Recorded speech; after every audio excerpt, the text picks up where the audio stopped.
What is up? Welcome to another edition of SacTown Movie Buffs. Once again, I'm Kier, and this is Jason. And today we are back reviewing a new film that we just watched called Breaking News in Yuba County.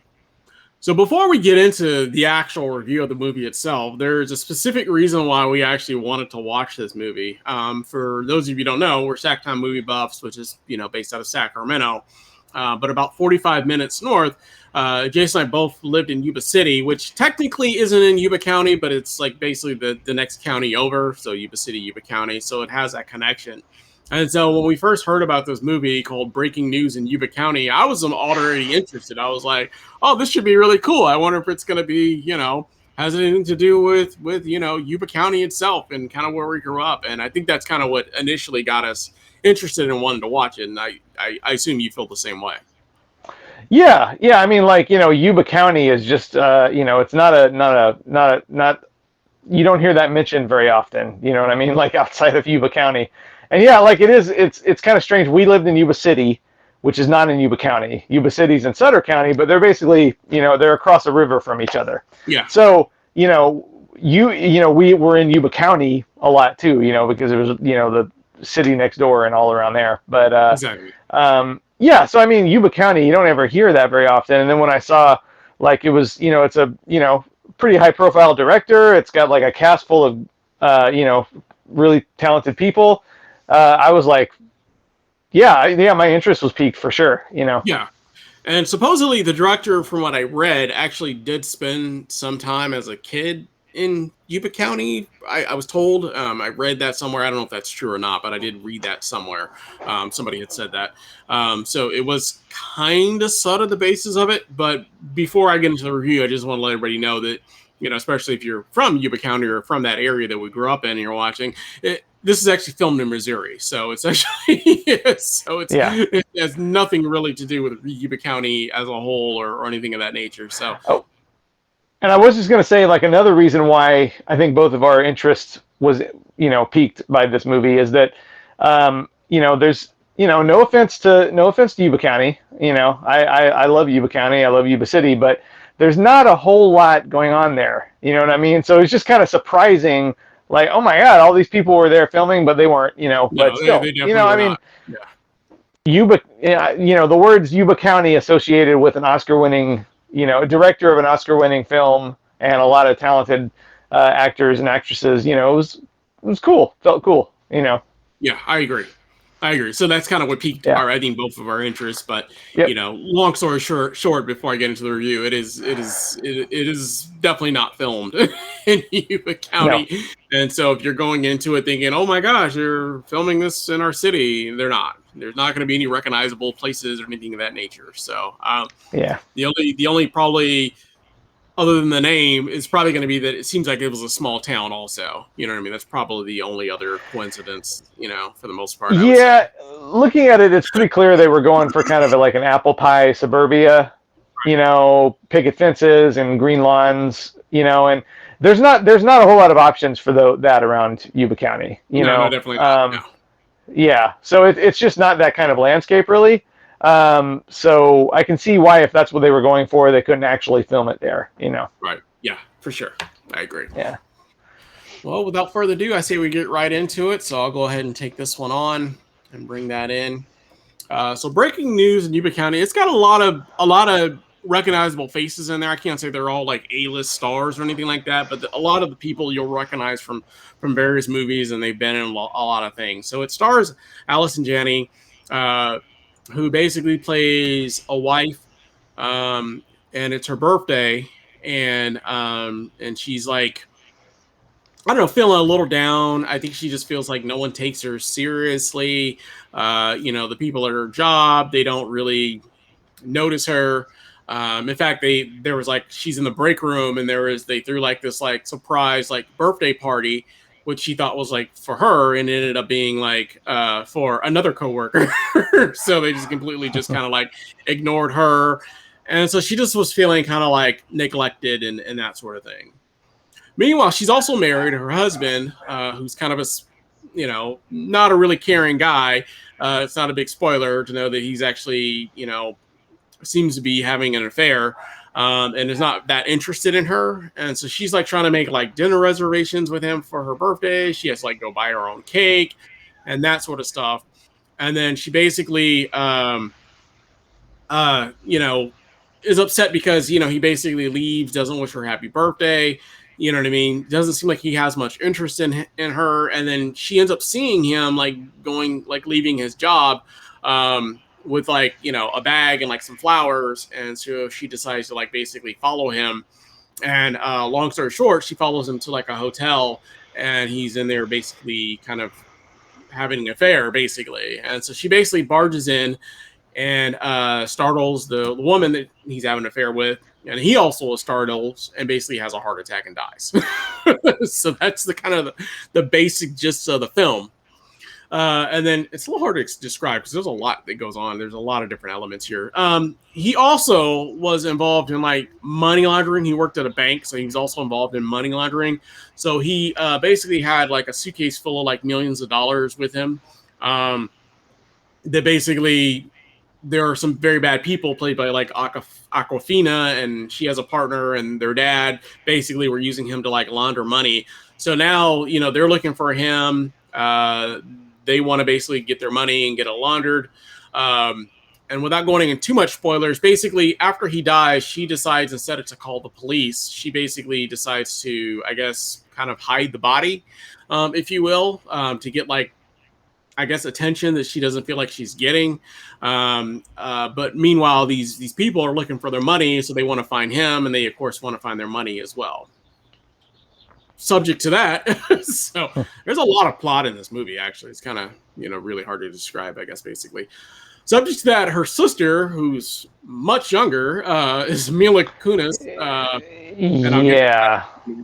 Because I did look up their ages, and like Allison Janney's born like 59, and there's like a 26-year difference or something. Yeah, Kunis was born in like 83, which is kind of a weird age gap for, you know, sisters. So that's some very strange casting. Even even though they go out of their way to say like they're half sisters at one point, it's still very weird casting. Yeah.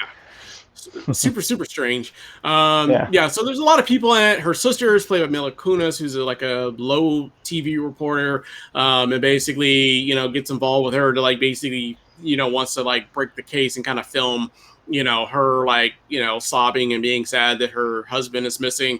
But of course she has bigger aspirations. She wants to be like really like known and kind of taken seriously. So she basically goes to like this giant news station. I think Nancy Grace is what she kind of reminds me of, played by Juliette Lewis. She plays a character.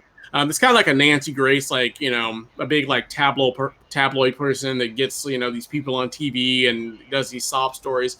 So she goes to her to basically say that, you know, my husband is missing, and I want to, you know, tell my story.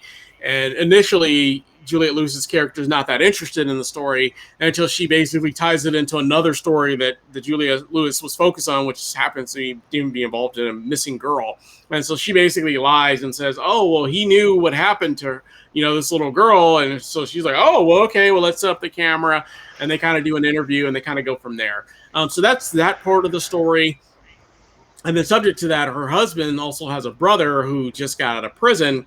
And he's on the straight and narrow, and he works at like a store, and there's a weird age gap between them too. Also, like her husband and her husband's her brother-in-law, basically, because he's like, you know, 20 years younger also, which I don't know, it's very strange. Anyway, but they sort of look similar. So I let that one kind of slide a little bit, but it's very strange casting. I mean, he was completely gray-haired, and the brother looked like he was younger than us. You know what I mean? Yeah. So I don't know. It was just weird. But in any event, he works at a store, and, you know, he's trying to be on the straight and narrow, but he obviously gets involved because he thinks that the people that are money laundering are actually holding his brother for ransom. So he gets involved. Wanda Sykes also works at the store and is the owner of the store. Rita's is like a furniture store, so she's the owner, and then she's also partnered with, and neither one of us knew when we were watching the movie with a lady named Debbie, who's played by Ellen Barkin, but they had her in so much makeup you couldn't even recognize it. So there's that part of the story. They get involved, and then there's also like detectives that are involved, like, you know, finding out what's going on with the story. So it's got a lot of characters, as you can see from the poster there. There's like 20 like different characters. There's a lot of like different stories moving in, when they're all basically trying to either find out where the husband is, or they maybe suspect that the wife had something to do with his disappearance, kind of thing. And that's basically the story in a nutshell, without going into too much, giving you the whole story, the whole skinny of the story. Overall, I mean, it's just an okay film. There was nothing really that great about it. I mean, like I said, it's got a pretty big cast. It's got a lot of recognizable faces in it. And it's a very short movie, but they have so many different stars in the film and so many different elements that they don't really give a lot of time to a lot of the people that are in the film. Like, you know, like, I don't know. I haven't really seen Mila Kunis in a whole lot of stuff recently. I don't know what her purpose of being in that film was, other than they just wanted a star, because she was barely even in it that much either. You know what I mean? Like, she'd pop up here and there in the movie, but she wasn't in the film the whole lot. You know, Wanda Sykes was in it very minimum. And then, you know, there's always a host of bad guys and a lot of different conflicting elements. And it's a comedy, it's a drama, you know, and I kind of see what they're kind of going for, but it just, I don't know, it was just kind of a, I don't know, it was just, overall, I thought it was just okay. Just my overall take. What was your thoughts on it, Jason? Yeah, it's, admittedly, I didn't go into this with the highest of expectations. I didn't even, really, but yeah. Because, it's a movie by the director, Tate Taylor, has directed big time movies. I mean, he directed The Help, which won at least one Oscar. Ma, which was a pretty big hit. Ava, which I think did pretty good, and there's another one that I'm not thinking of right now, but he's a pretty high profile director. The cast is amazing, but when it was released, it was released very, very quietly. Like, ordinarily, a director, like a high profile director, high profile cast, and then they release it with no fanfare whatsoever. So it's kind of a bad sign, and the reviews were really, really bad. And not that I haven't seen movies in the past that got bad reviews and loved them, So I went in with an open mind, but measured expectations. And when it first started out, I was like, this is not bad. This is, fine. It's not like blowing my mind, but it's fine. But it just lost me more and more as it went on, because it's just like, almost none of these characters are sympathetic, which is okay. I've seen movies where, the characters aren't supposed to be sympathetic, but they're at least interesting. But the characters in this movie are not sympathetic or interesting, and that's hard to overcome. And there were just so many plot holes and logic holes. Like I said, it's like an hour and a half long film that I think in order to really tell the full story, it would have needed to be like an hour and 45 minutes to 2 hours long. You know what I mean? Because you've got like 20 characters in this film, and most of them are just popping up here and there. And like you said, there were plot holes. It didn't quite loop together quite right. And, I don't know. There was just like a lot of, I feel like, wasted energy, you know what I mean? With all these characters that they try to like bring in and focus back on and that kind of stuff. So it was just, and like I said, you don't have any sympathy for her or for anybody in the film, because none of them are really that likable of characters. I thought it was going to remind me a little bit of like a Bernie, like with Jack Black, where there's like a murder mystery kind of thing, and they're trying to investigate kind of what happened and that kind of stuff. There's a lot of different characters woven in, but that was way more interesting. You know what I mean? It was just more of an interesting story. This one, the story, I just didn't, the longer it went on, the less I was excited about it, I guess. I didn't hate it, but I just wasn't like, I didn't love it either. So. Yeah. I mean, I'm pretty forgiving when it comes to plot holes and stuff like that. If I'm enjoying a movie, I will suspend my disbelief as much as it wants me to, usually. But this movie just had too many, and I wasn't enjoying myself anyway. So, but I mean, it's not really a spoiler, but just like a perfect example of, like you mentioned, she follows her husband to a hotel. He has a heart attack, and then she decides to bury the body. And she decides to bury the body in a playground that's in front of the hotel with the hotel in the background. Like, really?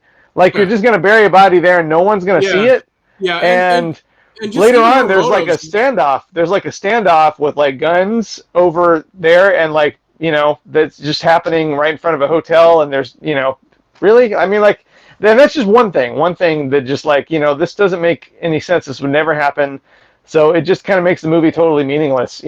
Yeah, and my very first thing that I thought, and it does eventually come back on her, was that she decides to do all this stuff and lie and say that her husband's missing and all this stuff. And my first question when that was going down, I was like, well, what about the mistress that he was having an affair with in the hotel? You know what I mean? She's gonna see her on the news and know that she's clearly lying. You know what I mean? And she just kept like making up like additional stories and trying to tie it together. And I don't know, there was definitely some plot holes there for sure.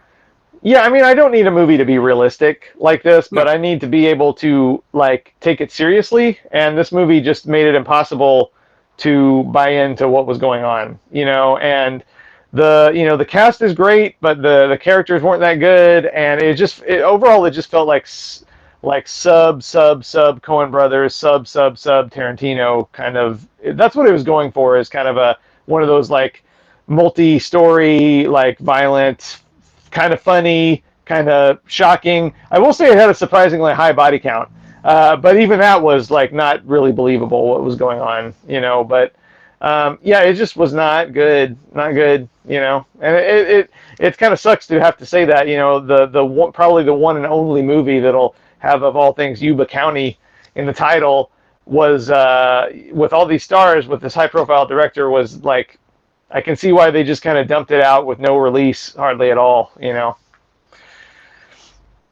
Cool. Yeah. Well, sounds like neither cool. sounds like neither one of us loved that one, unfortunately. So, No. Cool. Well, anything else you want to add about breaking news in Yuba County before we get into those reviews? No. All right, cool. All right, well then, with that said, what is your overall grade? I will say that of all the like 27 storylines that were going on, the one that I kind of cared about a little bit was the one, like, I did like the story with Matthew Modine's brother, Jimmi Simpson, and his wife, and Wanda Sykes. I was kind of engaged in that storyline. That was the only storyline that I felt any. A little bit about it, though. You know what I mean? Like, you barely even see like the wife because she's like pregnant, and you barely even see her. You know what I mean? Like, as I said, there's just too many characters for a film that's that short that you didn't really give the characters enough time to like really develop. You know what I mean? Because that would have been a really, really sympathetic character, but or storyline, but because she was only in there for like 3 total scenes. You know what I mean? Yeah. So you barely even saw her. You know what I mean? And then even the husband, he was only in there a couple scenes as well. So it was like. You could have expanded upon that story if you really wanted us to care a lot. So I'm just saying, it was the only one of the storylines that I actually was somewhat interested in and felt like the slightest twinge of suspense at some point, but it was not enough to overcome the rest of it. And yeah, like the casting of Allison Janney and Mila Kunis as siblings, even half siblings is ridiculous, And I was just like, this movie, it's not making it possible for me to buy into like at all. So right. Yeah. Yep. Fair enough. Yep. Well, what's your overall grade and face you would give this one? I gave it a 1.5 out of 5. So that's a D plus. So that's that's the face I had when I was watching it toward the end, because I just wanted it to end. All right.